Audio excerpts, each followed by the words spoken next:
Bismillahirrahmanirrahim. Assalamualaikum warahmatullahi wabarakatuh. Waalaikumsalam warahmatullahi wabarakatuh. Alhamdulillahirrabbilalamin. Allahumma shalli wa sallim ala sayyidina Muhammad amma ba'du. Alhamdulillah kami diundang kembali di Persatuan Wanita Patra tingkat wilayah RU 4 Cilacap. Masya Allah. Apa kabar Cilacap? Masya Allah. Alhamdulillah. Dalam kondisi sehat walafiat ya. Masya Allah. Ibu Wiwi, Masya Allah kita jumpa lagi. Masya Allah. Ya, Bu Wiwi Joko Priyanto. Terima kasih, senang sekali bisa ketemu Ibu lagi. Alhamdulillah, alhamdulillah. Senang ya, walaupun baru online gini ya Bu, nggak apa-apa ya. Iya. Ya baik, terima kasih Ibu sambutannya Iya, juga. Ibu. Ya. Kemudian Ibu-Ibu Wakil Pendamping PWP tingkat pusat PT KPI. Kemudian Ibu Nita Didi Subagio selaku Ketua PWP RU 4, matur suwun Ibu sambutannya juga tadi seluruh ibu-ibu PWP RU ya di RU 4 Cilacap, seluruh peserta kajian baik di Zoom maupun ternyata ada di YouTube juga ya. Dan terima kasih Bu Nuraini berkenan mendampingi saya selaku moderator, dan tentu juga terima kasih Bu Titi yang selalu berhubungan dengan Mbak Nining ya Bu. Matur suwun sangat, jazakumullah khairan kasiran ya. Panitia mengamanahkan kami untuk membahas lelah yang akan menjadi lillah. Itu judul, aduh asik banget, Masya Allah. Lihat judulnya aja udah nggak lelah Bu. Dan saya yakin ibu-ibu semua sudah lakukan ini, lelahnya menjadi lillah. Hari ini kita ingat-ingat aja, kita sharing-sharing saja ya. Dan izinkan kami untuk membahas dari lelah menjadi lillah ini dari sisi tubuh manusia. Ya. Itu saya izin Bu Wiwi, Bu Nita, dan juga Bu Nuraini serta ibu-ibu semuanya, saya pakai slide ya agar memudahkan. Saya izin share screen terlebih dahulu. Baik, insya Allah sudah terlihat gambarnya. Alhamdulillah, mudah-mudahan sudah ya, sudah terlihat ya. Saya atur dulu anometnya. Oke, baik. Lelah yang menjadi lillah. Ya. Jadi sesungguhnya tubuh manusia ini Allah ciptakan ini sangat-sangat luar biasa sekali. Suatu mekanisme kerja yang luar biasa dari sistem saraf pusat, saraf tepi, sistem pernafasan, kardiovaskular, pencernaan, reproduksi, ya, sistem urin, sistem gerak tubuh dan sebagainya, Masya Allah. Ini keren banget nih. Kalau kita belajar tentang tubuh kita, Allahu Akbar, kita makin bersyukur ya, Insya Allah. Ya. Tapi memang dalam kita mempelajari tubuh ada yang disebut waktu lelah. Ya. Apa sih yang terjadi? Di otot-otot ini terjadi penumpukan asam laktat. Jadi kalau kita bergerak, ya ibu-ibu, ya bergerak, entah kaki, entah tangan, entah mulut ini atau leher, ada penumpukan asam laktat di ya sendi-sendi dan sel-sel tubuh kita. Itulah yang menjadikan lelah. Nah, yang menjadikan lelah seperti soalnya kemarin posisi di sana. Baik. Dan tentu ya Allah ingatkan kita sebetulnya dalam surat Al-Balad ayat 4 ya, Bismillahirrahmanirrahim. Laqad khalaqna insana fi kabad. Sesungguhnya kami telah menciptakan manusia berada dalam susah payah. Jadi kita tuh satu masa akan ada rasa susah payah karena lelah tadi. Karena penumpukan asam-asam laktat ini, penumpukan mekanisme yang ada di otot kita, ya. Jadi kita berada kadang di susah payah memang. Dan itu sangat-sangat fitrah, sangat-sangat lazim karena memang Allah ya men-settingnya demikian. Nanti untuk apa? Nah ini sebetulnya ya. Nanti kenapa sih gitu kan? Sedikit kita belajar anatomi ya. Mohon izin ibu-ibu. Ya. Jadi sistem otot dan syaraf ini, waduh kalau kita belajar, Masya Allah nggak berhenti-berhenti nanti ya. Tapi izinkan kami menjelaskannya secara populer ya. Jadi otot yang luar biasa ini yang dikoordinir oleh otak ya dengan sistem saraf ya. Ini kita belajar sedikit tentang jenis-jenis otot ya, boleh ya nih. Ada namanya otot lurik. Nah, otot yang kontraksinya menurut kehendak kita di bawah kendali sistem saraf pusat. Gerakan cepat, kuat. Nah, ini yang mudah lelah dan tidak beraturan. Yang mana sih lurik? Nah, ini nih. Sepanjang tangan, dada ya, di sini ya. Ya, ini juga yang di depannya jantung masih lurik. Nanti ini jantung ini yang agak di dalamnya ya. Ini lurik semuanya, ini namanya otot lurik. Nah, Otot polos kontraksinya tidak menurut kehendak atau di luar kendali sistem saraf pusat. Gerakannya lambat, ritmis, dan ini tidak mudah lelah. Yang mana otot polos? Nanti otot polos itu ya ada di organ-organ dalaman tubuh, ya sistem-sistem tubuh. Itu ya Allah ciptakannya pakai otot polos yang tidak mudah lelah. Nah, satu lagi otot namanya otot jantung, ya. Kontraksinya tidak menurut kehendak, gerakan lambat, ya gerakannya lambat, ritmis dan tidak mudah lelah juga. Jadi otot jantung, masya Allah ya, jantung kita dari kita lahir bahkan dari dalam rahim sudah bekerja itu berdetak sampai usia kita saat ini dan seterusnya sampai kita nanti meninggal. Ya, karena otot dibuat sedemikian rupa oleh Allah, otot jantung ini yang bekerja dengan otomatis, dengan gerakannya ritmis, deg deg deg deg deg deg gitu ya. Itu membuat tidak mudah lelah. Justru otot yang ya kontraksinya menurut kehendak kita, di bawah kendali perintah kita, misalnya gerakkan tangan, ayo saya mau jalan ke sana gitu ya. Nah, itu yang nanti membuat mudah lelah. Ya. Jadi ini otot lurik nih di sini nih, Bu. Jadi kalau kita gerakkan tangan, kan kita ibu-ibu ya, ada yang mencuci. Kalau mencucinya pakai mesin cuci enak banget ya Bu ya, tinggal pencet gitu ya. Tapi ada juga ibu-ibu yang masih rasanya kurang sep kalau nggak pakai tangan. Tentu itu lebih capek lagi karena gerak. Ya, nyapu barangkali, siapkan barang-barang apapun itu. Bahkan pun kita misalnya ya noto-noto barang gitu ya, ini terjadi otot lurik ini bekerja. Sehingga nanti itu tadi terjadi penimbunan asam laktat. Nah, itu yang bikin capek ya.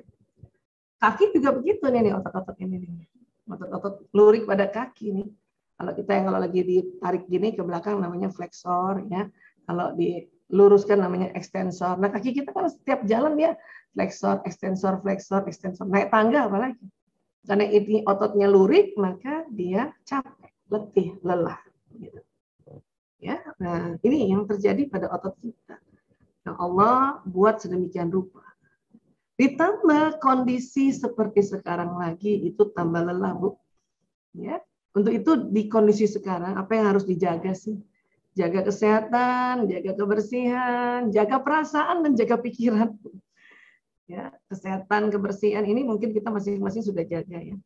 Dalam artian nanti kesehatan ini itu tadilah pola makannya, pola tidur, minumnya, Bu.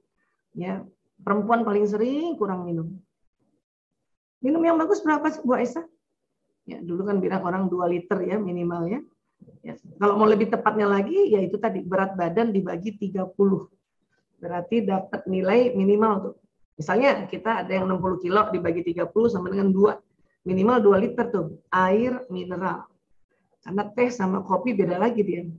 Kalau kita habis minum nas kita panas lagi kental teh manis gitu ya, 1 cangkirnya diganti dengan 1 cangkir air putih. Di luar yang berat badan dibagi 30. Kopi juga gitu, kopi malah 3 kali digantinya. 3 kali berat itu. Ya, di luar diminum. Nah, kita sering banget minum kopi bergelas-gelas, minum teh bergelas-gelas, kita kurang tambahkan membilasnya air putih. Itu bikin mekanisme dalam tubuh cepat capek. Tidur sebetulnya kalau kita mau pakai lamanya tidur, itu mungkin beda dengan anak kecil dan lansia. Ya, nanti Bu Nuraini kalau tidur berapa lama Bu malam tidurnya Bu? Nanya Bu Nuraini. Ya, jam 10, kadang lebih sih sampai jam 4. Berapa ya? 6 jam, tapi siang ada tidur juga sih Ustaz. Alhamdulillah ya. Sebetulnya kalau untuk kita dewasa ini, yang penting itu tadi teratur waktunya. Sebetulnya gitu ya. Cuma kan kita kadang-kadang hari ini mau ada acara, jadi kita ya, kencengin tidurnya nanti setelah acara. Sebelum acara malah tidak tidur. Ada kayak gitu ya. Itu yang kadang-kadang membuat tubuh kita ini penatnya itu luar biasa gitu kan. Sebetulnya gitu intinya, bukan lamanya ya. Kalau misalnya biasa tidur jam 10, ya tidurlah jam 10 gitu. Mau ada acara besok, gimana caranya gitu ya. Tapi itu nggak mudah loh. Saya pun nggak mudah bilang kayak gini nih. Maka saya ngomong kayak gini itu untuk ngingetin saya juga. Ya, nah ini. Terus terutama lagi jaga perasaan dan jaga pikiran, Masya Allah. Kenapa sih Bu Aisyah? Karena tubuh ini diatur oleh otak, oleh pikiran. Dan juga perasaan mempengaruhi tubuh ini. Dulu kita pernah belajar ya tentang otak ya, insya Allah. Otak manusia dilihat dari kiri, otak besar, otak kecil dilihat dari atas, ya gitu ya. Nah dari ini di dalam otak itu, di tengah otak itu ada otak emosi, namanya limbic system. Pada anak ada, pada remaja ada, pada kita semua ada, pasangan hidup, pokoknya semua manusia. Bahkan hewan golongan mamalia juga punya otak emosi, makanya disebut otak mamalia ini. Itulah kita punya sifat mamalia ya. Kalau pernah belajar emosi, ini akan kita belajar di otak di tengah. Bahkan kata ilmuwan, otak manusia itu tengahnya otak emosi. Jadi harus belajar dan melatih diri untuk memanage emosinya. Kalau mau hidupnya lillah. Kalau mau hidupnya ya betul-betul penuh barakah Allah.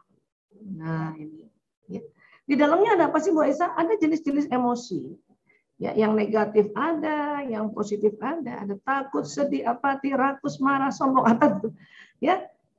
Yang kemudian yang positifnya ada juga semangat, ya. Kemudian menerima, damai, terus pencerahan, cinta dan sebagainya ada. Tinggal kita mau nggak kita switch, kita ganti kalau lagi marah cepat-cepat kita ya ganti untuk menjadi lebih tenang. Lagi jengkel cepat-cepat kita ganti gitu ya, walaupun mungkin tidak secepat membalikkan telapak tangan, tapi ada beberapa menit harus dengan sadar bahwa saya harus ganti emosi saya. Ya. Kenapa sih? Karena itu tadi dia persis di tengah ini nih. Kita pun belajar banyak ilmu itu di sini.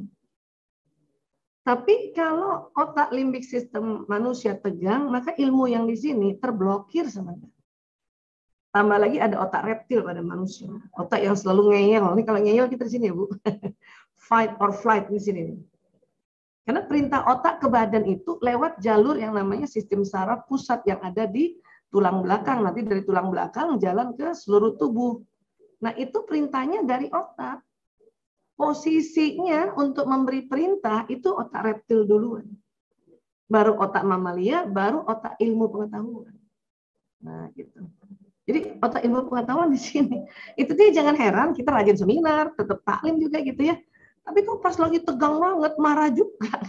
Lupa kalau ya Allah, kok saya marah sama anak saya padahal bukan dia yang salah. Lupa itu. Karena terblokir sementara. Bahkan ajaran-ajaran kita waktu di taklim itu lupa sementara. Kalau gitu kita percuma dong taklim dan seminar, enggak percuma. Karena ada juga orang-orang terutama ibu-ibu yang otaknya kosong. Ya. Itu lebih cepat marah lagi karena otaknya kosong. Kalau kita sering isi otak kita, apapun ya belajar sendiri, sekarang enak ya belajar sendiri. Dengan kondisi seperti ini, kita belajar dari kamar sambil nyetrika dan sebagainya, isi masuk di sini. Ya. Sehingga kalau ini tegang ini, nah kemudian kita sudah rileks kan ilmunya masih ada. Ada ibu-ibu yang nggak pernah belajar, kosong kepalanya, ini tegang, sudah direlekskan, isinya kosong, jadi tambah tegang lagi, bolak-balik dia. Ya kan? Itu pentingnya belajar. Walaupun sadarilah bahwa kalau kita sudah belajar, ada teknik untuk membuat otak emosi ini menjadi rileks. Inilah yang disebut kecerdasan emosi, keterampilan memanage emosi. Makanya disebut emotional quotient. Ya. Kalau cuma intelektual aja, ilmu aja, kita nggak tahu bagaimana cara merilekskan ini. Wow, ya maksud tinggi ya, makanya kalau ada orang juga kadang-kadangnya tinggi sekolahnya, tapi mau aja ditipu orang karena ininya nggak berjalan. Ya, tinggi sekolahnya, ya tapi ya tegang terus menghadapi suami anak, masalah juga rumah tangga. Karena pentingnya memanage emosi. Dan kita umat Islam sudah diajarkan cara memanage emosi.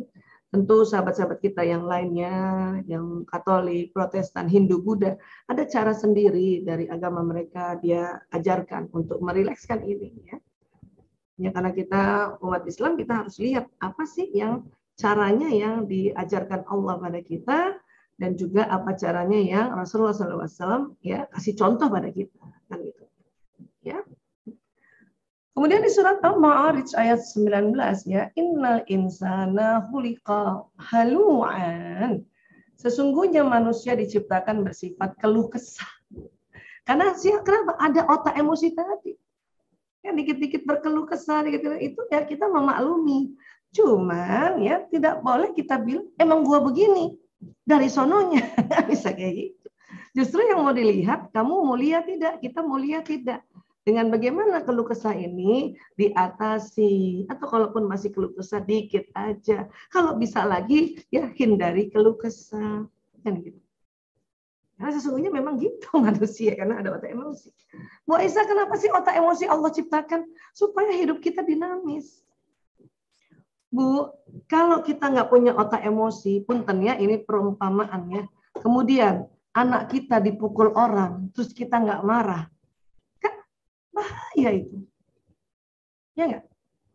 Ya, anak kita dibully temennya, kita nggak marah, atau kita nggak lapor ke orang, ya, lapor kepada ibu guru karena sudah bahaya banget. Kita bilang nggak apa-apa, nggak apa-apa. Itu bahaya. Ya, suami masing-masing diganggu perempuan lain, terus kita nggak tegur, nggak nasehatin, bahaya Bu. Ya, makanya perlu otak emosi, nggak apa-apa. Tapi ya kenali memang kita nih keluh kesah. Yang diharapkan adalah keluh kesahnya cepat-cepat di switch. Ya, caranya apa? Nah ini kita belajar, walaupun saya tahu persis ibu-ibu sudah lakukan semuanya. Kita hanya mengingat saja karena supaya apa? Insya Allah jadi auto skill memanage ya keluh kesah ini. Ya. Di Al-Ma'arij ayat 20 sambungannya lagi, idza massahu syarru jazu'an. Ya, apabila ia ditimpa kesusahan, ia berkeluh kesah. Karena itu tadi otak emosinya tegang gitu kan. Ya. Lupa ini, ingat Allah ya, lupa. Ya. Ini lanjutannya. Kemudian dan apabila ia mendapat kebaikan, ia amat kikir, wa iza massahul khairu manu'an.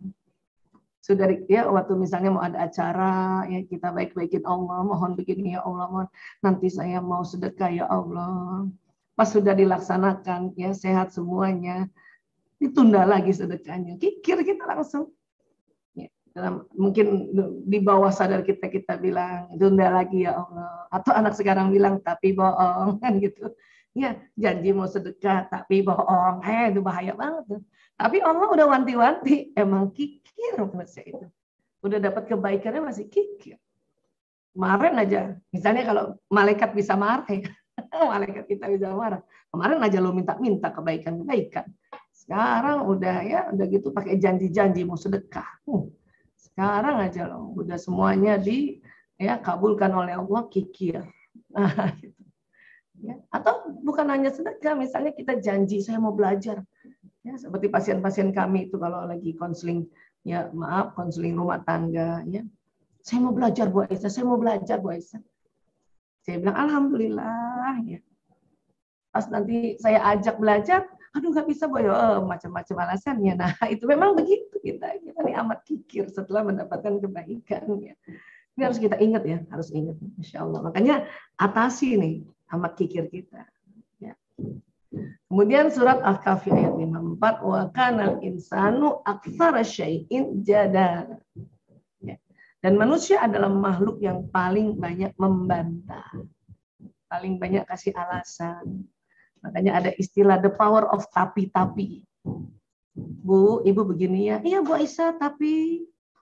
Bu, kalau ngomong sama suami yang lembutnya, iya Bu Aisyah, tapi. Gitu. Ya, itu namanya the power of tapi. Hati-hati, tapi itu nanti tidak menyelesaikan masalah, maka malah ya panjangin masalah, itu nambah-nambah masalah kalau the power of tapi. Jadi kalau kita dengarkan nasihat dari siapapun, dengerin. Ya, bahkan sama suami ya, suami nasihati kita, oh gitu ya ayah, gitu aja enak loh. Suami itu cuma pengen gitu loh Bu, oh gitu ya ayah ya, oh masya Allah. Atau ibu nggak tahu mau ngomong apa, masya Allah. Bun, kita tuh kalau sama anak-anak harus tegas, masya Allah. Gitu aja Bu, karena banyak kita membantah. Bun, kita sama anak-anak harus tegas, nggak bisa gitu ayah, tapi begini ayah. Kata para ahli nggak boleh tegas, wah gitu macam-macam deh. Ya udah, laki-laki tuh paling nggak suka kalau dia ngasih nasihat sama istrinya, kita banyak membantah. Ini pun saya latihan terus, latihan sampai kapan pun saya latihan. Karena emang gemes Bu, secara lahir ya fitrahnya ya Bu Nura ini kita gemes tuh kadang-kadang kalau suami ngomong dan kita menganggap bukan gitu, pengen banget kita bantah tuh.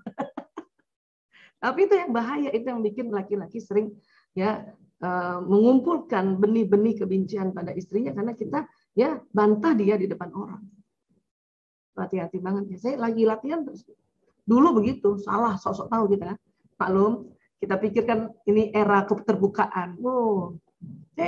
Tahun 2006 saya baru tahu tuh ya penelitiannya bahwa laki-laki yang menjadi suami tidak suka dibantah di depan orang, bahkan itu anaknya. Saya pegang lagi. Pengen banyak ngomong nih. Udah ya, saya gigit aja lidah saya, istighfar aja. Nanti pas berduaan, aja ngomong. Ya, itu pun hati-hati merepet. Karena kalau merepet percuma, nanti apa yang kita harapkan dia nggak ngerti. Laki-laki tuh ya sering nggak ngerti kalau perempuan ngomong. Kadang laki-laki itu tersesat kalau perempuan ngomong, apalagi lebih dari setengah jam. Karena kita suka ulang-ulang yang lalu-lalu, padahal udah selesai. Ya. Jadi sekali lagi otak emosi ini atau otak mamalia ini perlu di-manage. Gimana caranya Bu Aisyah? Gampang. Selama ini juga kita sudah lakukan otak mamalia ini untuk dirilekskan dan otak reptil yang ini. Ya. Apa? Tarik nafas panjang. Buang lewat karbon dioksida ini lewat mulut. Yuk, tarik nafas panjang. Bismillahirrahmanirrahim. Tarik nafas panjang. Buang. Lagi tarik nafas panjang. Yuk, tarik. Buang. Udah enak. Letih juga gitu ya Bu Isa. Iya, karena pikiran kita ini, emosi kita ini membawa pesan sehingga otot-otot di sini tuh jadi kaku. Jadi tarik oksigen banyak tarik nafas. Ini cara umum, cara paling gampang. Bisa dilakukan oleh anak-anak, remaja, orang dewasa, agama apapun, siapapun dia. Jadi kalau kita mau ajarkan manage emosi pada anak-anak, ya suruh tarik nafas aja dulu, tarik nafas. Tapi buat kita yang udah ngaji, ya kita muslimah dan sudah ngaji, tambahin lagi. Apa? Istighfar. Kata Nabi, siapa saja rutin baca istighfar, maka Allah akan memberikan solusi atas setiap kesulitannya, penyelesaian bagi setiap permasalahannya, dan dia akan memberinya rezeki dari jalan tak terduga. Cuman gitu doang, Bu Aisyah. Iya. Saya pernah dengar loh Bu Aisyah ngomong gini, iya emang gitu. Allah itu kasih ajar kita cara gampang. Kenapa? Percuma diajarin susah-susah manajemen emosi. Karena kalau kita lagi emosi negatif, lupa semua cara. Yang diingat tarik nafas panjang. Sama itu tadi, ya biasakan istighfar. Lagi habis sholat, lagi nggak marah, istighfar. Astagfirullahaladzim. Astagfirullahaladzim. Selain istighfar, Bu Aisyah, ya zikrullah, ya Allah, astagfirullahaladzim, innalillahi wa inna ilaihi raji'un, la haula wa la quwata illa billahi al-azim, subhanallah walhamdulillah wa la ilaha illallah wallahu akbar, ya sabar. Tapi nggak bisa keluar itu kalau nggak dibiasakan. Bayangkan ya, keutamaan istighfar itu banyak sekali. Ini baru satu hadis saja, sudah 3 keutamaannya. Allah memberikan solusi atas setiap kesulitan. Kalau kita anggap sekarang sulit ya, ibu-ibu ya, istighfar. Kalau sekarang kita anggap ada masalah dengan suami kah, dengan anak kah, dengan teman kerja kah, dan sebagainya, perbanyak istighfar. Dan kalau kita anggap rezeki nih ya sedang terhambat, terutama rezeki kesehatan nih, masya Allah, istighfar. Dengar kaget keluarga ada positif, istighfar. Badan terasa lagi anget, perbanyak istighfar juga. Gitu. Lagi di jalan udah pakai protokol kesehatan, pakai masker, udah jaga jarak, kemudian kita lagi ngantri di kasir, perbanyak istighfar. Karena nanti Allah yang memberikan ya rezeki berupa kesehatan. Ya. Termasuk juga uang ya Bunda. Ibu buka nih, Bu Nuraini buka dompet, uangnya cuma selembar. Langsung aja istighfar Bu, astagfirullahaladzim. Gitu. Saya kira begini ya selama ini ya. Ya. Astagfirullahaladzim. Ya. Kenapa? Karena pantang ibu lagi nggak punya uang, siapapun kita nggak punya uang terus mikir, aduh pinjam sama siapa ya, minta sama siapa ya, itu pantang loh. Kita tuh harus latihan istighfar dulu. Setelah istighfar berkali-kali baru kita diingatkan bahwa oh ya bisa pinjam dulu sama teman, tapi istighfar dulu. Karena kemungkinan waktu kita ingat itulah Allah sudah kasih juga petunjuk sama orang yang nanti bantu kita. Karena kita nih manusia belum sanggup kalau uang kita langsung turun dari atas langit. Belum sanggup, Bu. Bukannya senang, pingsan, Bu. Jantungan mati. Kita minta uang dari Allah, minta rezeki uang, kemudian turun dari atas langit. Kita tuh, ya percaya deh, Bu langsung pingsan deh. Malah nggak nikmati uang itu. Cuk-cuk gitu. Kebayang nggak Bu Narani? Doa, ya Allah, saya mohon ya Allah, misalnya 3 juta rupiah Allah jatuhkan dari atas, pingsan Bu. Jangan kali itu petir aja kita kaget kan gitu ya. Aduh. Maka ditolonglah lewat orang. Allah kasih petunjuk ke sini. Misalnya ke Bu Nurani misalnya, ya, misalnya ada orang gitu ya, saudara kita misalnya, ya kasih ya nggak punya uang dia istighfar astagfirullah.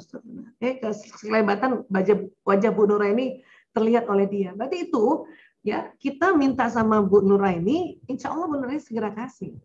Nggak pakai alasan babi bu bebo gitu. Karena Allah di sisi ya, di lain tempat itu sudah ngasih tahu pada kita, kasih dilembutkan hati kita. Gitu. Padahal tuh sederhana loh.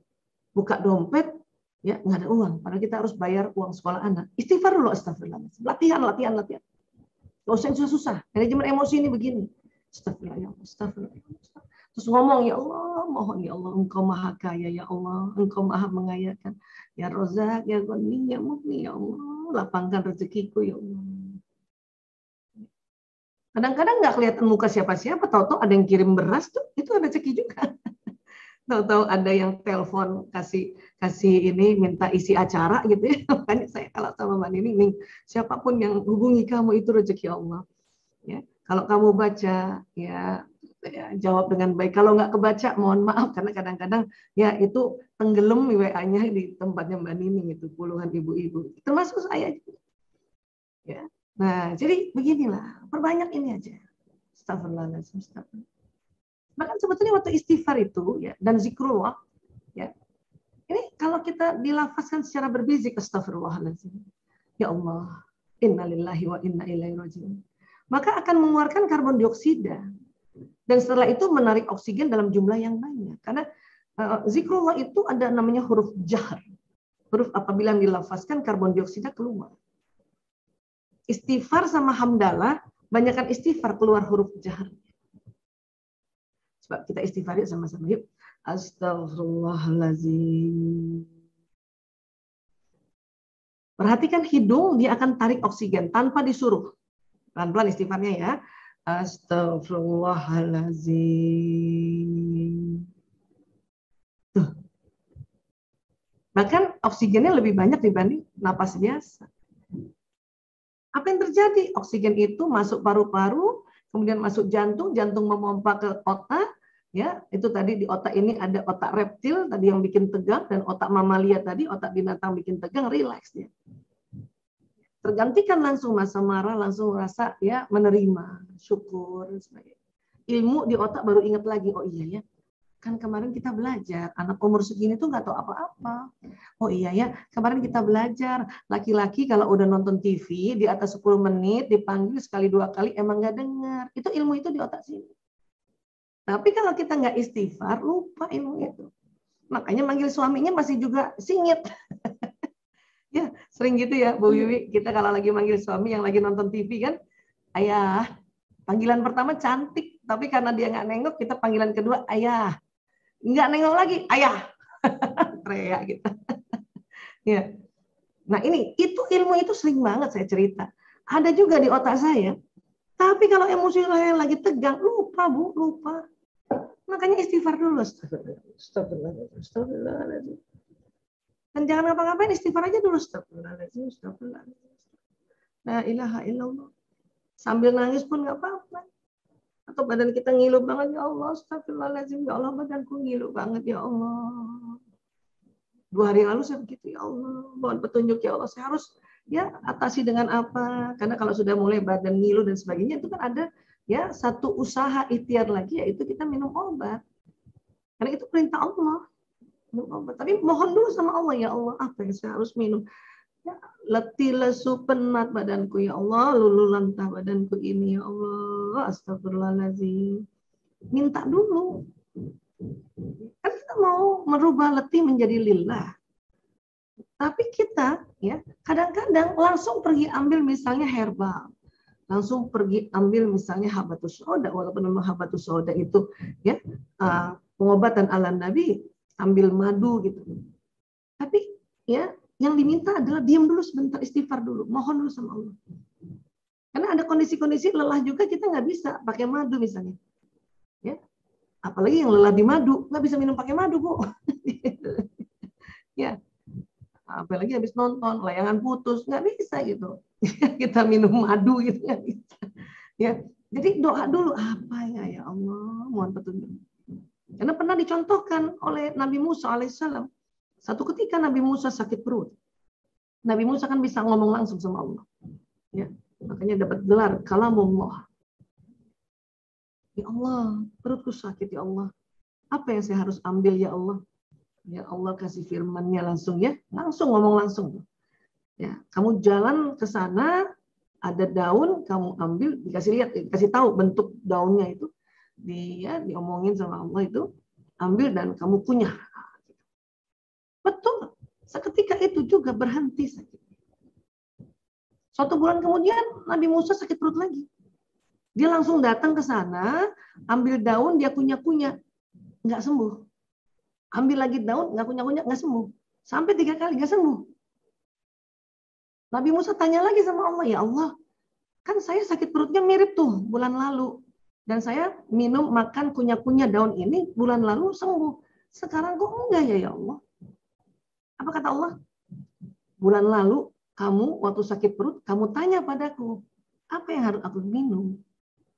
Yang sekarang ini kamu tidak tanya padaku. Karena yang memberikan kesembuhan aku, kata Allah. Itu cuma sarana, maka tanya dulu ya Allah. Memang kita nggak bisa dengar langsung ya kalamnya Allah. Tapi setiap kita ada masalah, ada keletihan, mau capek, mau minum obat, duduk dulu, astagfirullahaladzim ya Allah, saya minum apa ya Allah? Karena begitu banyaknya obat, begitu banyaknya herbal. Di rumah saya tuh banyak sekali herbal, Bu. Orang-orang kirimin sebagai tanda sayang pada saya, Allahu Akbar. Cuman yang mana ya? Karena semuanya ampuh gitu. Maka saya tanya, ya Allah, saya capek banget ya Allah, yang mana? Udah kayak gitu badan saya tuh, Bu, kayak ya dituntun tangan ini untuk ambil ini. Kadang-kadang nggak usah minum herbal, pakai minyak kayu putih jadi. Gitu. Ini yang harus kita mulai kebiasaan itu. Kalau enggak nanti itu sangat beda loh. Kan sama aja Bu Aisyah pakai minyak kayu putih juga. Iya. Tapi karena kita tanya sama Allah itu yang membedakan. Mungkin minyak kayu putih yang kita langsung ambil sendiri nggak ampuh. Tapi kalau tanya dulu sama Allah, biarkan dulu. Nanti badan langsung kayak ngambil gitu ya. Bukan kebetulan ini betul-betulan karena kita. Tangan kita dituntun oleh para malaikat, Bu.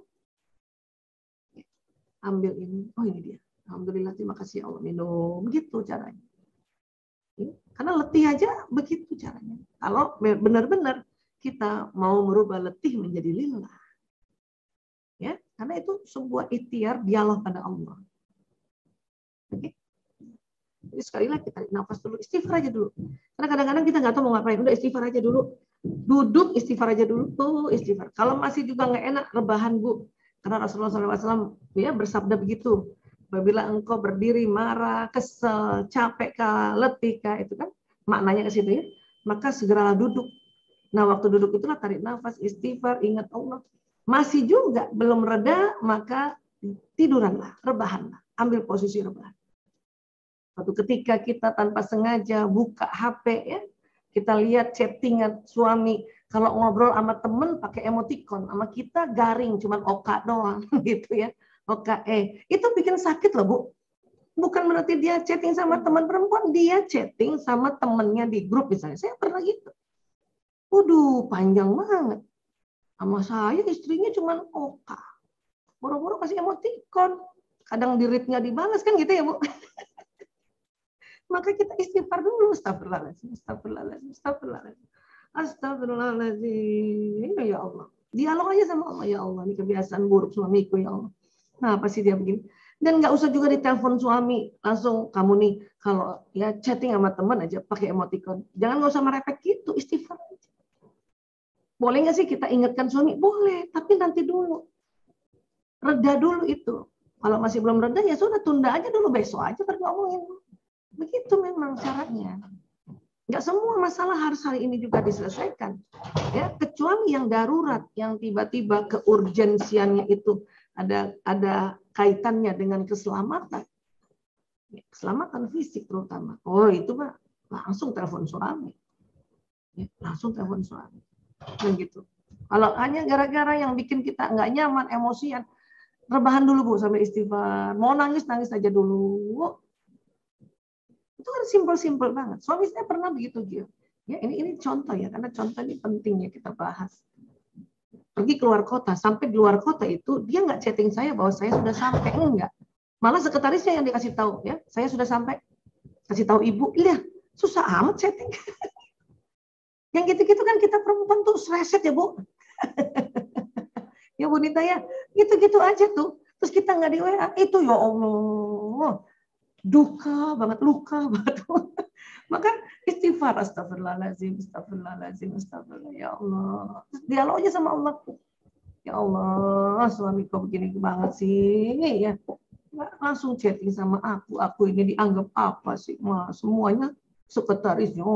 Gitu aja nggak apa-apa sama Allah. Tapi sama Allah. Boleh nggak sih curhat sama orang lain? Ya, kalau cuma gara-gara yang gitu-gitu nggak usah langsung curhat sama orang lain, Bu. Diketawain. Ya, kita langsung dialog sama Allah. Bahkan yang terberat pun jangan curhat sama orang lain, karena belum tentu orang lain amanah. Sama Allah aja dulu. Nanti Allah kasih petunjuk. Kalau memang ya, itu banyak sekali pasien-pasien yang minta saya konseling gitu ya. Saya cuma tanya, Ibu istikharah dulu. Minta tolong dulu sama Allah. Kalau sekiranya habis istikharah, istighfar, ada sekelebatan wajah saya, oh barangkali mudah-mudahan itu sebuah petunjuk, Ibu boleh cerita sama saya, insya Allah saya amanah, Bu. Kan gitu. Gitu sebetulnya ya. Jadi ini yang harus kita lakukan. Karena sekarang Bu, harus nolong diri sendiri. Dalam kondisi pandemi gini, mau tolong dokter aja udah susah. Mau tolong psikolog dikit banget. Tolong psikiater sama-sama. Kadang-kadang kita nggak mau ke psikiater, padahal itu sudah tepat. Ya, konsultan pernikahan masih sangat sedikit. Udah kita aja tolong diri sendiri. Dengan cara paling gampang, tarik nafas panjang, istighfar, ingat Allah. Itu aja dulu, itu aja dulu. Duduk istighfar, masih belum reda, tidur rebahan. Karena sudah diteliti oleh konsultan-konsultan pernikahan dunia, kalau ada masalah nggak usah hari ini juga, tunggu aja besok, tunggu aja 2 hari. Dan bukan juga dibiarkan, nggak usah diomongin deh, bukan, bilang sama suami, Mas, udah 2 hari ya misalnya, boleh aku ngomong nanti habis bisa 10 menit aja. Dan kalau mau bicara sama suami, ngomongnya sebentar aja, apalagi yang serius. Dan janjian, itu sukanya laki-laki. Atau 15 menit aja ya. Atau 30 menit aja. Udah, jangan lebih dari itu ya. Mas, aku mau ngomong 4 jam aja. Oh, nggak jadi itu. Banyak alasan nanti laki-laki itu. Nggak bisa, saya gini. 15 menit aja. Walaupun nanti pas ngomong jadinya 3 jam, itu lain soal. Terus kasih tahu, saya mau ngomong tentang perasaan saya. Gitu caranya. Ya, baru tuh. Saya yang soal tadi itu yang saya cerita, itu fakta, Bu, real. Saya cerita, ya bolehkah kalau misalnya keluar kota sampai di satu tempat, aku aja dulu ya yang dikasih tahu. Setelah itu ayah mau kasih tahu sekretaris kah atau siapa yang lain boleh. Karena yang doain ayah tuh aku loh. Saya gitu lah. Nggak ada 10 menit tuh ngomong. Sekretaris ayah nggak doain ya. Dia hanya ngerjain yang ayah suruh. Aku gitu, saya gitu ngomong. Saya yang doain. Nggak mau merepet, saya udah gitu aja. Minta maaf suami tuh. Maaf. Nah, karena kadang-kadang laki-laki nggak ngerti kadang-kadang. Ya udah kasih tahu, tapi nggak usah merepet. Udah, oke ya, makasih. Udah selesai.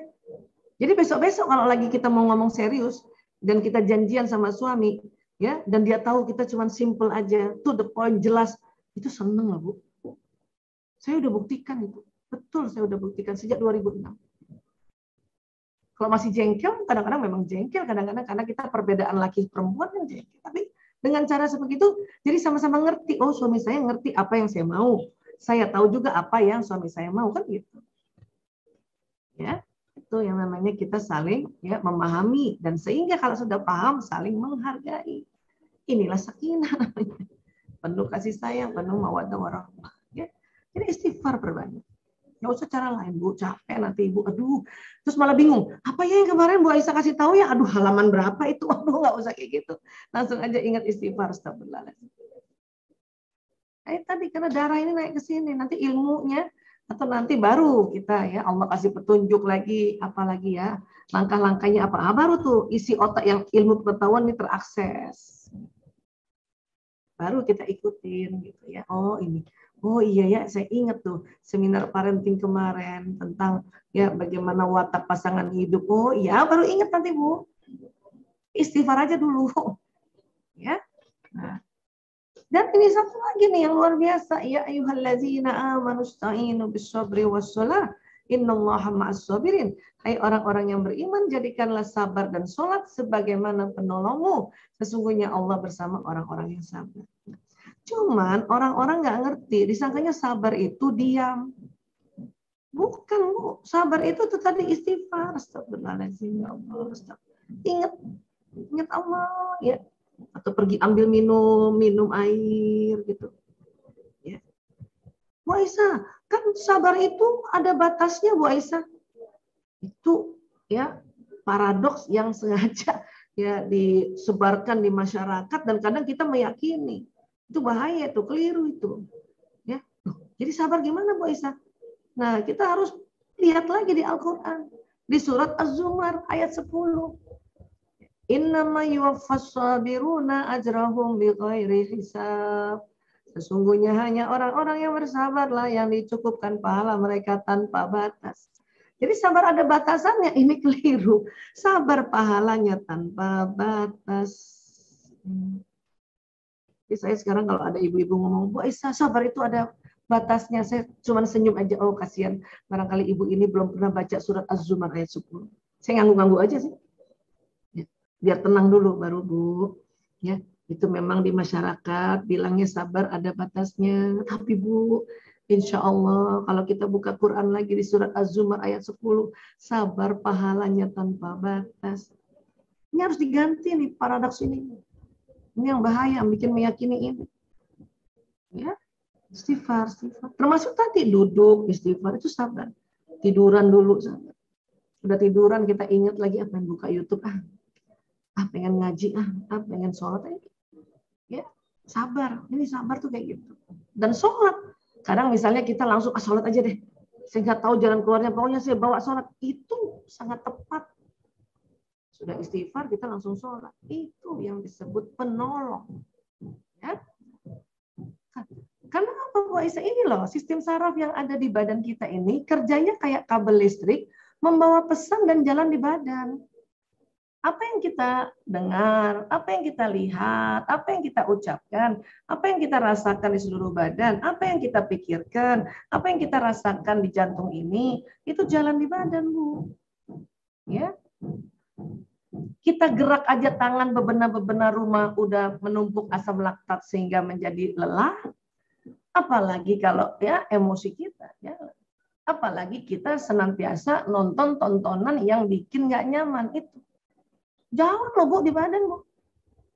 Belum apa-apa udah ketakutan duluan. Akhirnya jadi parno istilahnya.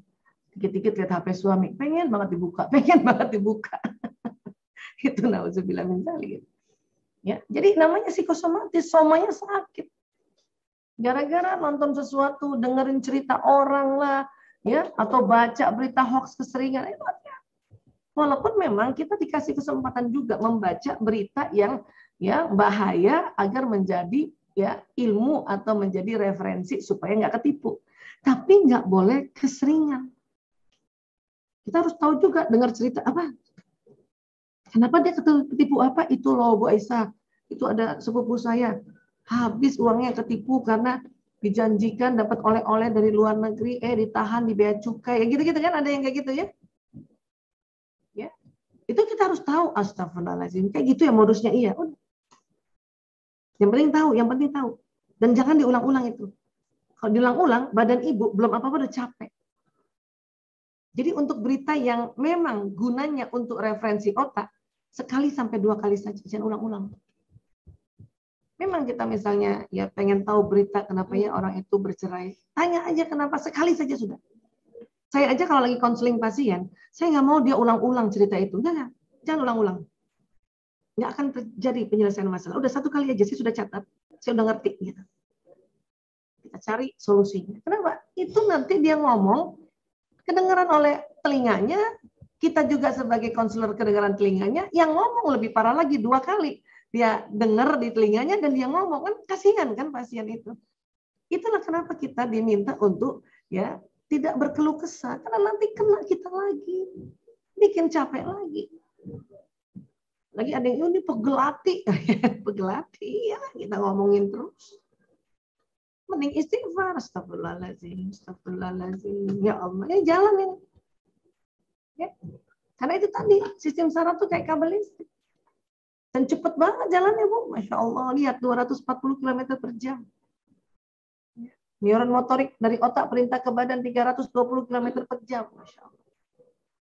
Ini makanya mengapa kita pilih-pilih bacaan, pilih-pilih tontonan, ya, pilih-pilih apa yang mau didengarkan, pilih-pilih kisah yang mau didengarkan. Banyak kok rumah tangga yang baik-baik, banyak, lebih banyak. Itu saya meyakini. Supaya yakin itu tadi, lihat yang baik-baik. Yang buruk sekali aja untuk referensi agar tidak juga kita tertipu kan. Jadi ulang-ulang. Jadi ulang-ulang. Oke. Terus kalau kita punya masalah gitu ya, udah cerita aja langsung sama satu orang yang kita percaya. Kalau memang masih kepengen ngomong, karena perempuan kadang-kadang harus ngomong juga. Jangan diulang-ulang lagi sama yang teman lain. Nanti masalah itu nggak selesai-selesai. Malah lebih afdal ngomong sama Allah, ya Allah begini, ya Allah, ya Allah begini, ya Allah. Nah, itulah namanya ihsan. Kemanapun kita rasa ada Allah. Itulah lillah. Jadi pada saat kita lelah, kita ngeluh ya, aduh capek banget badan aku. Terus kita ingin, astagfirullahaladzim ya Allah, astagfirullah. Ya Allah, Engkau yang maha memberikan kekuatan, ya Allah, berikan kekuatan pada diriku, ya Allah. Engkau yang memberikan kesembuhan, berikan kesembuhan. Itu diomongin, Bu. Supaya jalan di badan ini. Agar apa? Ya, letih itu jadi lillah. Kan gitu sebetulnya. Ya. Kalau langsung baca Quran, Waisan sangat bisa, tapi jangan cuma baca aja. Nanti Ibu nggak ngerti, karena kita pun ya belum fasih berbahasa Arab. Langsung juga baca artinya. Atau bahkan ya ada cara, kalau saya pribadi dan diajarkan oleh guru-guru ya, guru-guru terdahulu, ada masalah kamu Quran, kamu doa ya Allah mohon petunjuk ya Allah, karena kita yakin Al-Quran itu firman Allah, tapi memang sudah dibuat sedemikian rupa agar pada saat kita ada masalah minta petunjuk, tangan kita mencari ayat yang nanti itu yang cocok. Kenapa? Karena kita bukan Nabi Musa alaihissalam, ya Allah Ta'ala langsung ngomong sama kita, waduh Bu, mati kita langsung kaget. Orang petir gempa aja kita langsung udah kaget, udah biru badan kita gara-gara petir yang besar. Nggak kuat. Musa alaihissalam aja nggak kuat waktu pertama kali Allah berfirman dan dia dengar nggak kuat, pingsan, apalagi kita. Ya. Rasulullah SAW, Nabi Muhammad saja lewat perantara Jibril. Lewat perantara Jibril. Untuk itu kita buka Quran itu, ya Allah bismillah. Tangannya tuh kan goyang-goyang Bu, ya, goyang-goyangin, panasin tangan Ibu. Cari ya, kalau Ibu yakin sini aja buka bismillah. Baca ya, baca ta'awuz dulu ya waktu kita mau minta permohonan buka, kemudian baca basmalah, kemudian niatkan ya Allah, saya mohon ya Allah beri petunjuk ya Allah. Aku meyakini ini firman-Mu ya Allah. Tapi aku tahu persis Engkau sudah semuanya Engkau sampaikan kepada Rasulullah SAW. Nggak ada yang kurang ya Allah. Ya Allah kasih petunjuk ya Allah. Tanganku ya Allah. Maka omongan kita jalan di badan. Maka dengan izin Allah, tangan itu dapat ayatnya. Baca langsung. Oh ya Allah, ya Allah. Terima kasih ya Allah. Ingat, minta terima kasih juga. Ya, alhamdulillah ya Allah. Wa syukurillah, terima kasih ya Allah. Nah ini nanti jalan perintah itu ya. Tangan kita. Ya. Jadi sistem saraf membawa pesan. Ya. Hati-hati, pesan baik dan buruk jalan juga. Dan nanti akan mempengaruhi tubuh kita. Nah, ini juga kita kenapa dialog sama Allah agar badan kita ini berjalan seperti apa yang Allah mau. Allah kasih tuntunan nanti.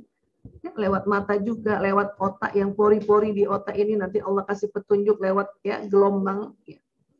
Nanti jalan ke sini sehingga badan ini kayaknya lunglai gitu ya, lagi cari obat, ada ini nih gitu. Kalau yakin tadi itu sudah basmalah, sudah mohon sama Allah dan Allah tunjukkan itu, berarti itulah minum obat itu. Misalnya gitu. Atau minum herbal itu. Ya. Jadi itu. Dan kita diajarkan juga setiap sholat, ya, setiap sholat itu kita senantiasa kan kalimat-kalimat kita lillahi ta'ala. Sama dalam melakukan pekerjaan. Ya Allah, saya lakukan kerjaan ini. Ya, saya lakukan seminar ini. Ya Allah, lillahi ta'ala. Kalimat itu jangan. Ini kadang-kadang kita suka lupa gitu, saking rutinitas. Misalnya saya seminar. Memulai seminar, lupa basmalah gitu. Itu nanti nggak ada asyik. Baca Bismillahirrahmanirrahim. Ya Allah, saya lakukan seminar ini lillahi ta'ala. Bismillah ya Allah, saya bikin ya kopinya suamiku lillahi ta'ala. Karena kalimat lillahi ta'ala jalan. Dan seluruh tubuh sel-sel ini pernah diteliti ya di Fakultas Kedokteran Universitas Airlangga bersama ya Kiai Haji Insinyur ya Bapak Agus Mustafa, bahwa tubuh manusia apabila ada dialog kita, ucapan kita Allah, ucapan Asmaul Husna, itu dia tuh ini gembira itu. Sel-sel ini kan bisa bicara. Dan dia bilang, ye gitu ya, kalau boleh diilustrasikan lah kayak gitu. Dan otak kita jadi tenang kembali, ingat lagi Allah, Allah. Makanya harus diucapin. Kita juga sudah dibiasakan oleh Allah, qul inna sholati wa nusuki wa mahyaya wa mamati lillahi rabbil alamin. Katakanlah sesungguhnya sholat, ibadahku, sholatku, hidup dan matiku hanyalah untuk Allah, Rabb semesta alam. Itu kalau kita lafazkan ya, lafaz-lafaz di sholat, mulai dari takbiratul ihram, Allahu Akbar sampai salam, apa yang dilafazkan itu jalan di badan, Bu. Terekam di otak, terekam di jantung, terekam di tubuh kita. Untuk itu pas kita lafazkan ini perlu tumakninah, perlu pelan-pelan. Kalau buru-buru kadang salah ngomong, Bu. Maka mengapa pada saat kita melafaz selalu latihan perbaiki lafaz agar nggak salah ngomong. Kata amin saja, Ibu salah lafaz, salah arti. Al-amin, orang yang dipercaya. Amin, A-nya satu, I-nya satu, amin. Amin, itu ya aman. Negara aman, amin. Kalau terimalah ya Allah, amin. A-nya double, I-nya double. Itu beda, makanya kenapa kita suruh latihan lagi melafazkan. Kalau pakai bahasa Indonesia ya, di luar sholat, ya, tentu boleh. Kita lagi doa sama Allah tadi, dialog sama Allah, ya Allah, ini obat apa? Saya gitu tuh kalau di tempat obat, ya lagi demam kayak kemarin tuh, ya Allah obat apa ya Allah, mohon petunjuk ya Allah. Kadang tangan gerak, kadang ini otak saya, oh ini nih. Atau kepala saya didorong, kepala saya ya itu noleh ke kanan, langsung lihat mata itu dijuruskan, dilihat misalnya, oh habatus soda, ambil itu. Ya, itu yang disebut letih menjadi lillah. Ya. Kok bisa Bu Aisyah? Kan obatnya di luar. Karena di tubuh kita ini selain bentuk kayak gini, kita pernah cerita ya, mudah-mudahan saya waktu itu sempat cerita ya, tubuh kita itu ada gelombangnya Bu. Karena di otak itu ada listrik, maka ada gelombang. Kita waktu ngucapin ya Allah, mohon petunjuk ya Allah. Ini gelombangnya jalan, tarik-tarikan sama barang-barang di sekitar kita, Bu. Termasuk kalau misalnya kita ada lupa sesuatu, kalau kita bilang, aduh lupa, tambah lupa, ya, nggak tahu di mana, tambah nggak tahu di mana. Coba Ibu bilang, ya Allah, astagfirullahaladzim, istighfar dulu ya. Astagfirullah ya Allah, mohon ya Allah, ingat, duduk dulu Bu, ingat. Nanti muka kita Bu ditarik, atau badan kita ditarik ke situ, ya Allah, di bawah bantal kacamata aku. Gitu. Atau kadang misalnya, ya kacamata kita di atas kepala gitu, astagfirullahaladzim. Ya, yang di mana? Ingat kacamataku ya Allah. Badan kita diajak ke cermin. Pas dia cermin, oh itu ya di atas kepala. Itu bukan kebetulan, itu betul-betulan karena kita dialog. Ada Allah. Ya. Asik semua. Dan bukan cuma otak yang keluar gelombangnya, ini jantung, Bu.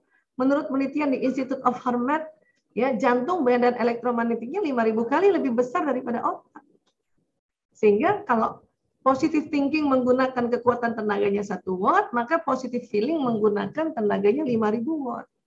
Apalagi perempuan yang perasaannya lebih dahsyat. Jadi betulin perasaan cepat-cepat. Kalau rasanya kita ingat-ingat lagi masalah dengan suami, nggak enak lagi jantung kita, perasaan kita, langsung istighfar lagi, astagfirullah ya Allah, astagfirullah ya Allah, astagfirullah. Switch itu dari perasaan negatif ke positif, ya Allah, ya Allah. Karena jantung kita dahsyat, Bu. Nah, perempuan memang ditakdirkan perasaannya dahsyat. Ya. Nah.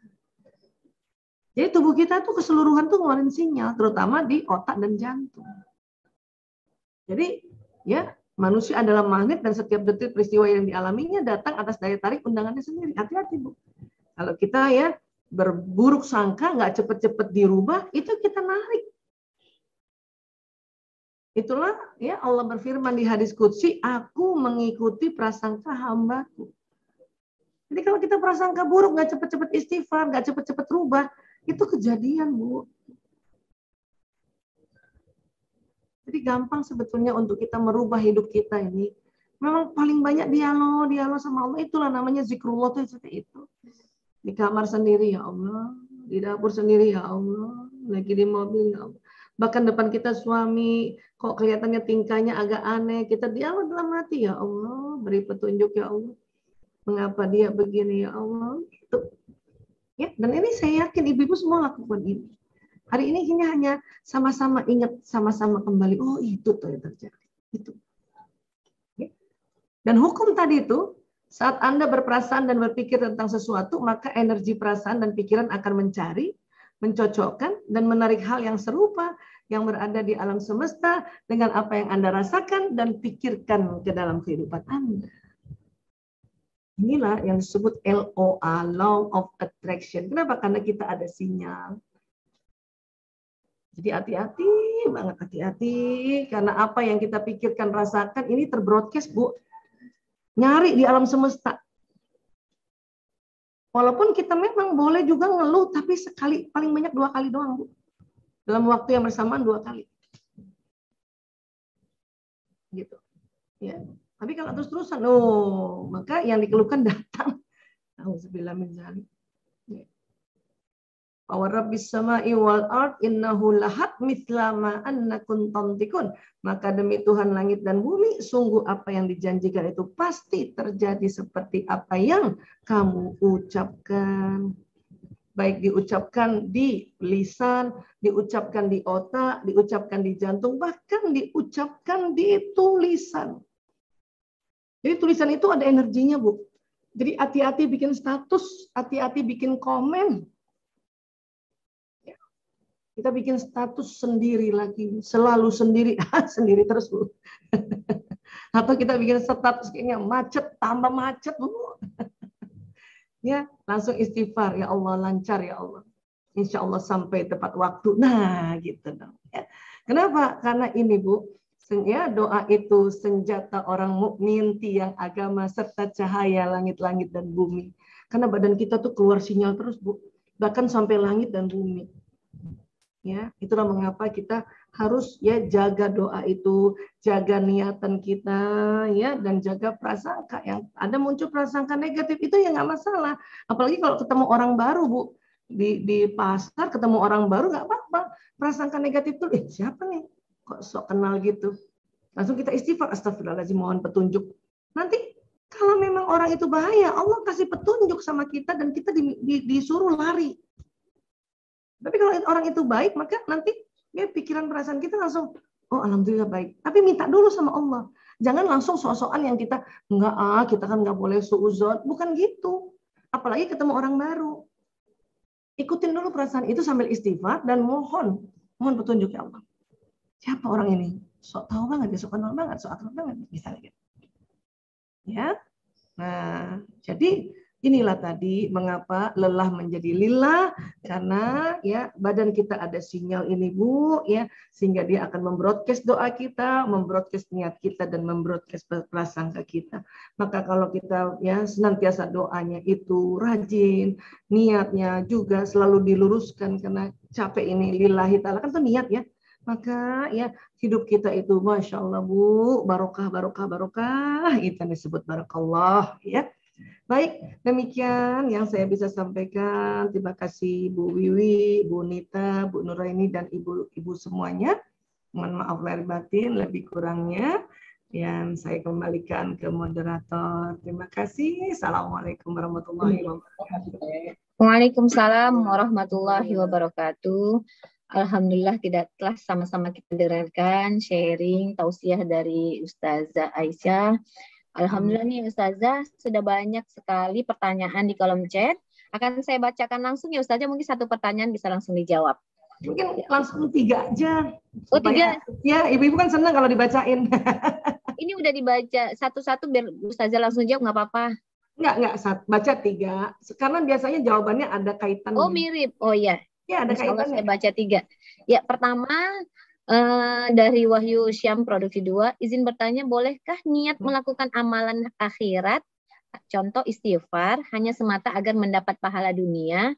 Contoh tadi istighfar saat nggak punya makanan, nggak punya uang misalnya, agar ada yang kirim makanan atau apa yang dibutuhkan. Maaf dok jika salah kata. Yang kedua, Ustazah, dari Anissa Angginia, Bismillah, izin bertanya, adanya IQ, EQ, SQ, bagaimana dinamikanya ya Bu Dokter dalam pemecahan masalah? Saya merasakan ketika ada masalah dengan istighfar yang diucapkan datar dan didalami makna terasa beda sekali. Apakah ini berkaitan pula dengan penarikan nafas juga ya dokter? Selanjutnya, Bismillah izin bertanya dok, bagaimana cara menegur pasangan agar tetap jaga kesehatan, terutama asupan makanannya tanpa menyinggung perasaan pasangan. Seringkali menghidangkan menu sehat, tapi lebih memilih makanan tidak baik untuk kesehatan yang beliau suka, padahal kolesterolnya tinggi. Sampai kadang bingung capek. Astagfirullah. Terima kasih sebelumnya. Silakan Us. Iya, luar biasa jasa kemurahan kasiran buat ibu-ibu yang bertanya, cakep-cakep pertanyaannya, Masya Allah. Ya, baik gini. Ya, niatan itu untuk amalan dunia dan akhirat itu memang Allah minta kita ingat Allah gitu. Ya, seperti tadi kita, ya Allah ini nggak ada uang, ya Allah astagfirullahaladzim, astagfirullahaladzim. Karena memang di otak kita itu udah diajarin sama Allah tadi, ya lewat sabda Nabi, kalau kamu istighfar, Allah lapangkan rezeki, udah diajarin. Jadi nggak usah sungkan-sungkan, nggak usah malu-malu istighfar, nggak usah merasa ini kan urusan dunia. Justru itu urusan dunia ini tercatat juga menjadi urusan pahala di akhirat. Gitu. Ya, jadi gitu. Jadi urusan dunia dan akhirat itu kita mulai dengan lafaz itu memang mulainya lafaz, maka ada namanya ibadah lafaz. Seperti kita nikah itu kan, apa sih yang membedakan kita yang kita halal dengan laki-laki pilihan kita itu atau laki-laki yang kita ta'arufi untuk bisa hubungan intim kan cuma saya terima nikahnya. Cuman kata-kata, tapi kata-kata itu dahsyat. Dia jalan di sistem saraf. Terekam di otak. Kalau kita belajar lagi namanya tulang tungging, terekam di tulang tungging. Nanti keluar itu lewat sinyal terekam di lauh mahfuz. Ya. Jadi gak main-main kalimat itu. Makanya ibadah lisan itu ada. Ya. Jadi sahabat-sahabatku, untuk niatkan ya, daripada kita mikir pinjam sama siapa, ya kan? Disuruhnya memang ingat Allah. Ya Allah, ya Allah, ya Razak. Nah setelah itu Allah kasih petunjuk gitu ya. Nah barulah. Karena daripada mikir pinjam sama siapa, udah nelponin lama, panjang, lebar, kita kasih alasan dibilangnya tidak. Karena Allah tidak kasih petunjuk orang itu, karena rezeki kita bukan lewat ibu itu. Misalnya. Jadi kita ya Allah. Bahkan kadang nggak kepikiran minta, mungkin ada watak yang pakai minta, nggak minta. Allah datangkan itu lewat nanti entah dari mana ada yang kasih ya. Misalnya ibu pinter masak tiba-tiba diteleponin, Jeng, aku boleh dong masakin. Ini sih sebetulnya ada acara nggak banyak-banyak amat. Habis kalau catering nggak terima 50 orang, nggak 50 pack. Mbok ya bantu ya.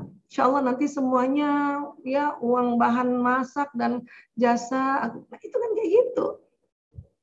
Itu gara-gara istighfar dulu. Jadi itu memang Allah yang suruh ya. Iya. Baik, Bu Isa, antara IQ, EQ ya dengan kemudian SQ itu gimana? Gini. Ya, saya buka gambar ya. Ini pertanyaannya keren banget, Masya Allah, tabarakallah. Ya, saya buka lagi gambar ya. Nih. Kan kalau dari otak ya kita belajar dari otak aja. Jadi kita tahu oh di sini tuh tempatnya. Di depan ini IQ, intelektual kita. Makanya kita harus dapati dengan belajar, baca informasi, ngaji, mengkaji, dengar nasihat di sini untuk isinya. Datang dari mana Bu Isa? Ya dari mata, dari telinga, dari ucapan di sini. Di sini. Itu IQ. Plus juga SQ. Spiritual question apa? Nah itu kita ngaji mengkaji itu kan spiritual question. Jadi kita ingat selalu Allah tadi kan termasuk tadi oh rupanya Allah yang maha memberikan rezeki itu kan belajar kan di taklim. Nah itu ilmu SQ namanya. Tapi itu sering terblokir kalau ya EQ emotional question di sini tegang atau otak emosi tegang dan otak reptil tegang tadi. Maka cara untuk merilekskan tarik nafas dan ingat Allah. Ya, zikrullah, astagfirullahaladzim. Itu yang saya bilang tadi. Ya, kita tarik nafas doang, tapi nggak ada isi otaknya, nggak pernah seminar, nggak pernah taklim, nggak pernah ngaji. Itu cepet marah lagi karena otaknya kosong. Otaknya isinya cuma pengalaman-pengalaman atau isi sinetron-sinetron. Kan ada tuh. Ibu-ibu jarang ngaji, jarang seminar, isinya nonton sinetron terus. Pas nonton sinetronnya yang tontonan yang tidak ada tuntunan, itu isinya itu. Jadi pas marah, ya sudah tarik nafas, ingat yang tontonan tidak ada tuntunan itu. Oh, tambah kacau lagi di sini. Dan nanti kalau bicara spiritual question itu akan bicara sel tubuh ya. Hari ini mungkin nggak bisa panjang lebar karena spiritual question itu ada modul tersendiri ya. Tapi itulah tadi interaksinya ya. Tarik nafas itu pengaruh ya Bu Aisyah? Iya betul pengaruh dan posisi duduk itu pengaruh, posisi rebahan pengaruh ya. Itulah mengapa dalam ibadah kita disuruh sholat karena gerakan-gerakan itu sangat berpengaruh pada mekanisme di otak ini. Salah satunya ya Masya Allah. Karena kalau bicara sholat itu jutaan manfaat. Kadang saya disuruh bahas tentang keutamaan sholat itu nggak sanggup. Kenapa? Banyak banget. Banyak banget. Ini yang kita ucapkan baru ya segelintir banget. Ya. Nah. Negur pasangan supaya dia jaga makanan, jaga kesehatan gimana supaya dia nggak tersinggung gitu ya. Ya, intonasi nada kita aja. Kan dimintanya yang lembut gitu. Ya. Atau kita kayak doa gitu di WA gitu. Insya Allah, ayah, Allah jaga kesehatannya, sehat walafiat, udah gitu aja. Karena dengan kita kirim WA kayak gitu, dia baca, ya si suami baca atau anak-anak baca, maka apa yang nanti dibaca itu kan jalan di matanya dia, kan? Jalan di matanya dia. Maka nanti badannya si suami atau anak akan mengikuti apa yang kita ucapkan atau doakan nih ya. Saya kasih lihat. Dibaca nih misalnya dia. Ayah, insya Allah sehat walafiat ya. Insya Allah sehat walafiat. Sehat walafiat itu udah semuanya. Ya sehat dan afiat. Manfaat. Ya. Insya Allah makanannya halalan thayyiban. Gitu aja. Halal tentu dari bagaimana mendapatinya atau komposisinya ada ya dia halal. Thayyiban yang sesuai badan. Udah. Saya juga sering ngomong gitu buat sama diri saya. Insya Allah halalan thayyiban. Mas, insya Allah makanannya halalan thayyiban. Gitu. Pas dia baca itu jalan loh, Bu.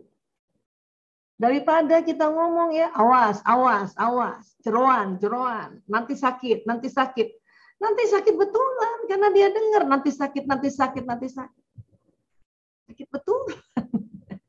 Jadi kasih kalimat-kalimat. Apalagi laki-laki itu suami-suami nggak suka dinasihati sama istri. Itu ada penemuannya, Bu Nuraini. Nggak suka. Kecuali dia tanya, baru maaf ya aku kasih sharing aja ini ya. Gitu. Apalagi dinasihatin depan orang itu namanya adab bicara sama suami. Saya juga baru belajar Bu dan sampai sekarang latihan terus. Karena gemes pengen banget ngasih tahu itu. Suami saya udah DM, hipertensi. Kalau temennya kasih duren, dia makan Bu. Saya bilang, Masya Allah, Insya Allah durian itu manfaat buat kita semua. Mending gitu. Dia berantem dulu gara-gara makanan yang belum tentu juga dia misalnya tidak manfaat. Manfaat, suami saya senyum-senyum aja dia makan paling barang 2. Ya, iya 2 buah, 2 kepala. Bukan 2 biji. Gitu. Ya. Iya, jadi kalimat-kalimat itu penting dan memang nggak bisa satu kali. Sholat aja kita berkali-kali, baru otak ini bisa ada isinya. Terus aja, tapi sampaikan dalam bentuk doa, dalam bentuk keceriaan, dalam bentuk niatan. Yeay, ayo makan durian. Allah ya Allah, jadikan durian itu sehat manfaat kepada suamiku ya Allah. Toib. Ketawa suami saya tuh. Kadang-kadang nggak jadi makan loh Bu. Kenapa? Dia tahu sendiri sebelum makan dia tinggi tensinya sama DM-nya gulanya tinggi nggak jadi makan. Daripada kita yang bilang awas, naik lagi nggak usah gitu. Karena kapan kita omongin dia naik, kadang-kadang belum sampai dia makan udah naik gara-gara panik, ya kesel ya istrinya bawel aja, ngomel aja. Saya kalau suruh jaga orang-orang yang diabetes nggak pernah tuh saya marah-marahin nggak. Ya, makan apa? Misalnya ada paman saya gitu ya, makan apa Om? Ini nak, orang Bugis sedang makan gitu. Ini, oh enak ya. Kita makan berapa? 1. Oh insya Allah sehat ya Om, sehat manfaat, halalan thayyiban. Ya, itu akan menyentuh, nggak menyinggung. Ya, gitu caranya ya. Insya Allah, mudah-mudahan yang pertanyaan yang mirip-mirip juga terjawab dengan sendirinya tadi ya. Ya, wallahu a'lam bishawab. Lanjut ya Ustazah, pertanyaan selanjutnya. Baik. Ya, bismillah, izin bertanya Dok, apakah baik jika kita sedang marah dengan pasangan lalu kita pendam di dalam hati daripada berdebat, dan jika ingin menegur atau bicara dengan pasangan kita memilih lewat chatting daripada langsung berbicara karena takut membuatnya semakin marah besar. Bagaimana ya Dok cara membuat situasi ngobrol dengan pasangan yang baik dan nyaman, apalagi jika masih anak-anak, masih kecil dan serumah dengan orang tua, kadang bingung mencari waktu dan tempatnya. Lanjut dari Ika Teguh. Bismillah Dr. Aisyah, izin bertanya bagaimana caranya maintain supaya selalu positif feeling. Kadang sudah tahu ilmunya namun memaintainnya kadang lupa. Lanjut Rahma Fitriana, mohon izin bertanya bagaimana menghadapi seorang di keluarga besar kami yang masih kita bantu secara finansial tapi sering menyakiti. Pelan-pelan Mbak Nurani. Maaf, suaranya putus-putus. Oh, mohon izin bertanya. Yang terakhir.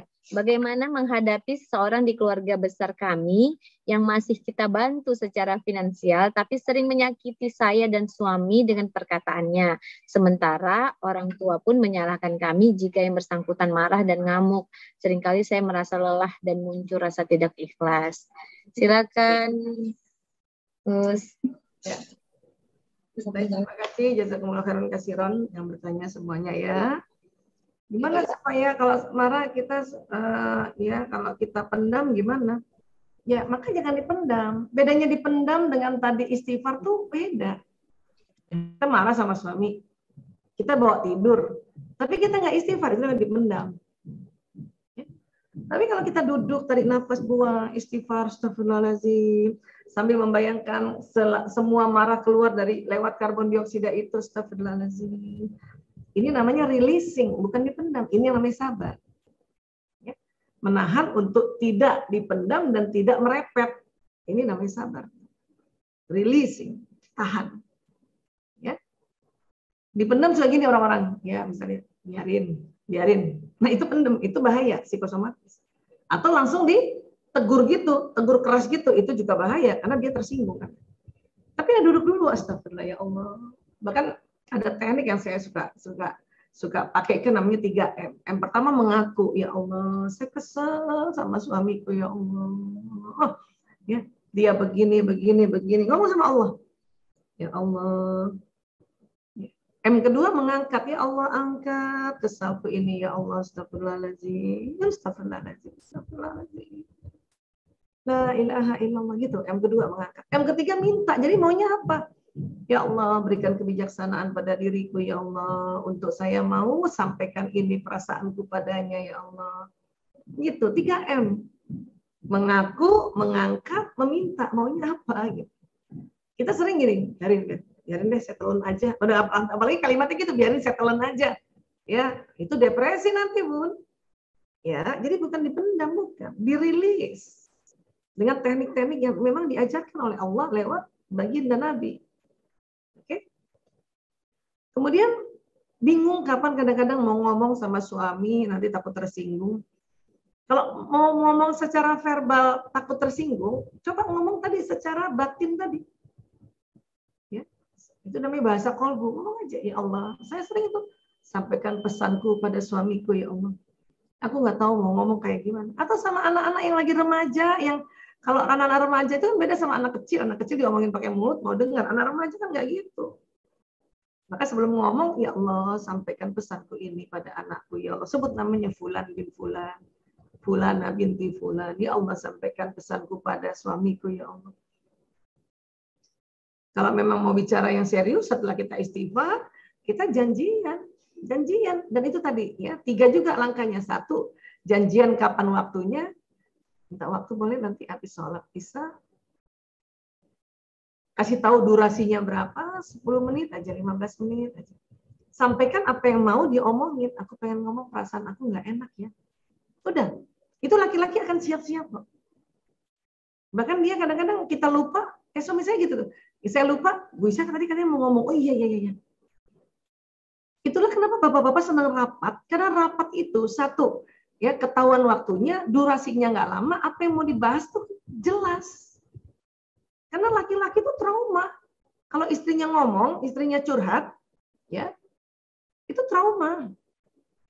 Karena kadang-kadang peristiwa yang nggak perlu lagi dibahas lagi, diulang-ulang.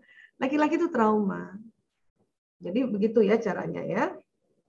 Bu Aisyah maintenance untuk selalu positive feeling nggak bisa. Selalu positive feeling nggak bisa.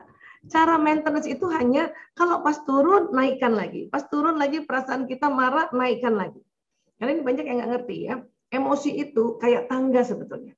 Ya banyak yang berpikir marah itu adalah emosi yang paling tinggi. Enggak nih saya kasih lihat ya. Jadi emosi itu ya itu kayak tangga. Sebentar, saya buka ya. Waktu itu ini pernah bilangnya, pernah sharing ya. Share nih. Emosi itu kayak tangga, Bu. Ini terbagi 3, nafsu lawwamah, amarah, dan mutmainnah. Kita diminta di sini kan lebih seringnya, bukan selalu, nggak mungkin. Lagi tenang-tenang, tahu ada yang sakit, meninggal kita turun, Bu. Sedih dan takut. Lagi kondisi kayak gini, sedih dan takut, Bu. Nah, yang penting waktu kita turun naik lagi, itulah sebut Allah, innalillahi wa inna ilaihi rajiun, astagfirullahaladzim, astagfirullah. Itu supaya naik lagi. Kadang udah naik turun lagi marah, astagfirullahaladzim itu. Jadi yang diminta adalah ikhtiar untuk naik, ikhtiar untuk naik. Di situ komitmennya itu, di situ istiqomahnya itu di situ. Dan waktu naik ini sebut Allah, itu yang Allah nilai menjadi sebuah kemuliaan. Karena punten ini ya, contoh aja. Ada orang marah yang disebut maaf setan. Setan tuh. Dia marah sebut setan, tambah turun nanti emosinya. Tambah kacau kehidupan. Atau maaf, di waktu marah dia sebut nama-nama binatang kan emang ini sifat binatang mamalia. Sebutlah nama binatang kaki 4, tambah turun. Gak berkah dia. Maka waktu turun kita langsung gini, saya lagi marah nih. Turun nih saya nih. Astagfirullahaladzim. Naik, astagfirullahaladzim. Saya lagi kesel nih, diturun astagfirullahaladzim. Kalau nanti sudah semangat atau udah tenang, kita mau sampaikan, baru sampaikan. Bukan berarti kita nggak nyampaikan. Saya aja kalau misalnya kerja sama tim, ada perilaku tim yang untuk orang lain nggak pantas, saya juga mau menyampaikannya, saya naikkan feeling ini dulu. Ya. Ikut kesel, naikkan dulu astagfirullah, astagfirullah, astagfirullahaladzim, astagfirullahaladzim. Nah, pas udah enak, minimal semangat deh. Baru kita sampaikan. Dan kalau mau menyampaikan atau menegur seseorang, harus lewat japri. Termasuk kita bicara sama suami, mau menyampaikan sesuatu, kalau bentuknya nampaknya sebuah teguran yang bikin gak nyaman, jangan di grup keluarga. Itu bikin tersinggung. Tapi lewatlah japri, mohon maaf, mohon izin. Ya, kalau memang belum berani ngomong langsung. Tapi kalau udah berani, latihan. Ini latihan. Saya aja latihan kok. Pertama-tama nikah saya ngomong langsung sama suami, nggak berani, Bu. Apalagi belum belajar ilmu gini. Nanti nih, kalau ilmu gini saya belajar tahun 2000 ya. Baru saya belajar, oh gitu caranya. Ya, supaya saya nggak sakit. Nanti aja sampaikan, nggak apa-apa. Saya sekarang tulis dulu apa yang mau disampaikan. Bukan masalahnya, tapi apa yang mau disampaikan. Saya cuma bilang, ya aku sedih banget, ya nggak tahu kenapa ya. Atau ya aku kemarin agak tersinggung, saya katakan gitu, supaya agak manis gitu. Kamu sampai di satu tempat, ya kamu nggak WA aku, waktu itu zaman SMS, SMS-nya sama orang lain. Aku sih berharap kamu WA-nya aku ya, kan aku yang doain kamu, misalnya gitu. Boleh aja di japri. Ya, boleh aja di WA, asal japri, jangan depan anak-anak sekali. Laki-laki nolak, Bu. Itu yang bikin laki-laki tuh pengen selalu ninggalin istrinya tuh karena suka nggak aman gitu. Oh, ada istri saya nih, ada istri ini ngomongnya nyakitin nih, kamu yang gitu. Ya, jadi sekali lagi begitu caranya ya. Nah, kemudian menghadapi keluarga yang mau dibantu finansial tapi marah-marah. Nah, waktu kita mau bantu, Bu, kalau kita lagi marah juga tetap ngebantu waktu marah, berarti kita bantunya di luar zona ikhlas. Jadi gimana Bu Isa? Ibu istighfar dulu. Apalagi dimarahin keluarga, kamu sih bantuin dia tuh. Tuh, lihat tuh uangnya. Nah, istighfar aja lagi, astagfirullah ya Allah. Astagfirullah ya Allah. Astagfirullah. Nanti kalau udah di atas semangatnya atau bahkan menerima dan damai, ya barulah kita bantu supaya kita membantu di zona ikhlas. Di zona ikhlas. Ya, nah seperti itu. Tapi luar biasanya membantu sedekah kepada orang. Kadang kita membantu dalam kondisi marah atau kesal karena rupanya sangat manfaat bantuan kita. Dengan sendirinya kita naik ke atas, Bu. Maka para ulama bilang kalau kita mau sedekah masih belum ikhlas, udah sedekah aja. Nanti lama-lama ikhlas. Gitu caranya. Karena itu ya membantu orang. Sedekah kita itu membantu dia. Mungkin dia aja nggak tahu caranya berterima kasih. Tapi dia waktu dia bilang, aduh syukuran, dia naik ke atas di kita. Yang mulia kita. Orang itu memang belum mulia lagi. Nah, setelah kita bantu, tambahin doa, ya Allah, ya Allah. Lapangkan rezekinya saudaraku ini, ya Allah. Ya Allah, sadarkan dia, ya Allah. Dia banyak dibantu, ya Allah. Jangan kita ikutan marah. Karena nanti kalau ikutan marah, terus-terusan dimarah, nggak cepet-cepet naik ke atas, itulah yang namanya membantu dengan letih itu ya kayak gitu. Ya, bantunya capek, gitu kan. Karena kita naikin itu cuma dengan istighfar, astagfirullah. Ada yang tanya, nggak ada cara lain, Bu Aisyah. Nah istighfar aja kita kadang-kadang ya lupa, mau pakai cara lain lagi. Cara yang gampang, memang Allah ajarkan kita cara gampang. Sudah istighfar, astagfirullah ya Allah. Terus dialog sama Allah. Ya, jadi ini yang sebetulnya bisa saya sampaikan, lebih kurangnya mohon maaf. Wallahu a'lam bishawab. Ustazah, mohon izin untuk pertanyaan terakhir, bisa? Siap, silakan. Tapi 4 ya Ustazah, biar genap 10. Ya. Ya, ini maaf ibu-ibu, ini pertanyaan saya pilih, Masya Allah luar biasa yang bertanya di kolom chat. Alhamdulillah. Dari Silvi, Bismillah izin bertanya, bagaimana cara memanage kecerdasan emosi agar menjadi auto skill di segala situasi? Selanjutnya dari Mbak Nani, izin bertanya dokter, bagaimana kemampuan otak untuk mengurangi gejala penyakit baik fisik dan mental? Selanjutnya dari Bu Purwanti Prayogo, Bagaimana tipsnya agar walaupun usia menjelang 50 tetap berfungsi maksimal di berbagai aktivitas, di lingkungan, di kantor, dan di rumah? Terakhir dari Fuah, Afwan, bagaimana pendapat dokter tentang gangguan kecemasan atau anxiety dan bagaimana cara mengatasinya? Nggih. Ya. Ya, baik, terima kasih. Pertanyaannya juga cakep-cakep, cerdas-cerdas, jeli-jeli. Baik, namanya emosi kita menjadi auto skill, ya itu latihan aja, latihan. Langsung dipakai gitu.